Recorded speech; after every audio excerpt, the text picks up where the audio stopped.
Welcome বন্ধুরা, information 99 আপনাদেরকে স্বাগত জানাই। নতুন সুযোগ পেতে পারেন নগদ 10,000 টাকা। মমতার প্রকল্পের অংশ হিসেবে পশ্চিমবঙ্গ সরকারের প্রকল্পের অন্তর্ভুক্ত রাজ্য সরকারের একটি নতুন প্রকল্পের কথা বলছি, যার মাধ্যমে আপনি 10,000 টাকা পেতে পারেন। এই প্রকল্পের বিষয়ে অনেকে কখনোই ঠিকমতো ধারণা নেই, তাই জনগণের মধ্যে এটি প্রচলিত হয়নি। রাজ্য সরকারের এই প্রকল্প চালিয়েছেন যাতে অধিকাংশ মানুষকে আর্থিক সাহায্য দেওয়া যায়। রাজ্য সরকারের সাধারণত রাজ্যের জনগণের জন্য নতুন নতুন প্রকল্প হিসেবে বিভিন্ন প্রকল্প নিয়ে আসে। বিভিন্ন শ্রেণীর মানুষের জন্য বিভিন্ন ধরনের জনমুখী এবং উপকারী প্রকল্পের মধ্যে রাজ্যের ছেলে বুড়ো থেকে মহিলা মেয়ে সকলের জন্য বিভিন্ন ধরনের প্রকল্প রয়েছে। কিছু প্রকল্প পরিবার ভিত্তিক, কিছু প্রকল্প ব্যক্তিভিত্তিক। তাদের লক্ষ্য রাজ্য সরকার সাধারণত রাজ্যের প্রতিটি শ্রেণীর মানুষের জন্য নানা প্রকল্প চালাচ্ছে। এইসব প্রকল্পের মধ্যে লক্ষ্মীর ভাণ্ডার, স্বাস্থ্যসাথী, খাদ্যসাথী, সবুজ সাথী, কন্যাশ্রী, রূপশ্রী, যুবশ্রী ইত্যাদি সব রকমের সুবিধা পাওয়া যায়।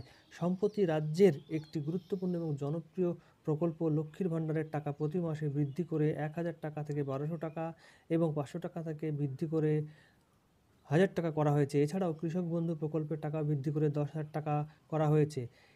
আর এই রাজ্যের একটি নতুন প্রকল্প নিয়ে এসেছে, যার মাধ্যমে আপনি 10,000 টাকা পেতে পারেন। রাজ্য সরকার সাধারণত রাজ্যের জনগণের জন্য নতুন নতুন প্রকল্প নিয়ে আনে। এই প্রকল্পে রাজ্যের বিভিন্ন শ্রেণীর মানুষের প্রযুক্তিগত এবং আর্থিক সহায়তা প্রদানের মাধ্যমে তাদের জীবনকে সহজ করে। রাজ্যের ছেলে বুড়ো থেকে মহিলা মেয়ে সকলের জন্য নানা ধরনের প্রকল্প রয়েছে, যা তাদের পেশা বা আবেগের উপর ভিত্তি করে। এছাড়াও কিছু প্রকল্প পরিবার ভিত্তিক হয়ে থাকে, যা পরিবারের সদস্যের প্রয়োজনীয় সহায়তা প্রদান করে। আর অন্যান্য প্রকল্প ব্যক্তিভিত্তিক হয়ে থাকে, যা ব্যক্তিগত বিভিন্ন সহায়তা, বিভিন্ন স্কিল ডেভেলপমেন্ট ইত্যাদির ক্ষেত্রে সহযোগিতা করে। এই প্রকল্পের জন্য পশ্চিমবঙ্গের স্থায়ী বাসিন্দা হতে হবে এবং আপনি যে অনলাইন পড়াশোনা বা আপনার কম্পিউটার বা যে ডিজিটাল পরিষেবা নেওয়ার জন্য যে সমস্ত যন্ত্রপাতি প্রয়োজন হয়, যেমন মোবাইল, ট্যাব বা কেউ কম্পিউটার কিনতে পারেন, সেক্ষেত্রে আপনারা যে যুবকের স্বপ্ন বা তরুণের স্বপ্ন নামে একটি প্রকল্প চালু হয়েছে, যার মাধ্যমে 10,000 টাকা আপনারা অনুদান পেয়ে থাকেন। রাজ্য সরকার যেহেতু রাজ্যের বিভিন্ন শ্রেণীর মানুষের জন্য প্রতিনিয়ত প্রকল্প নিয়ে আসেন, সেখানে পিছিয়ে নেই রাজ্যের পড়ুয়ারাও। রাজ্য সরকারের এই প্রকল্পের নাম তরুণের স্বপ্ন প্রকল্প।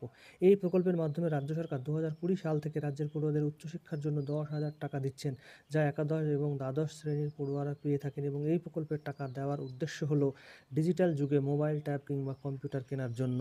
তাই বন্ধুরা, যারা 11 বা 12 বা একাদশ দ্বাদশ শ্রেণীতে পড়াশোনা করছেন, তারা এই প্রকল্পে তরুণের স্বপ্ন প্রকল্পে আপনারা আবেদন করতে পারেন এবং 10,000 টাকা পর্যন্ত পেয়ে যেতে পারেন।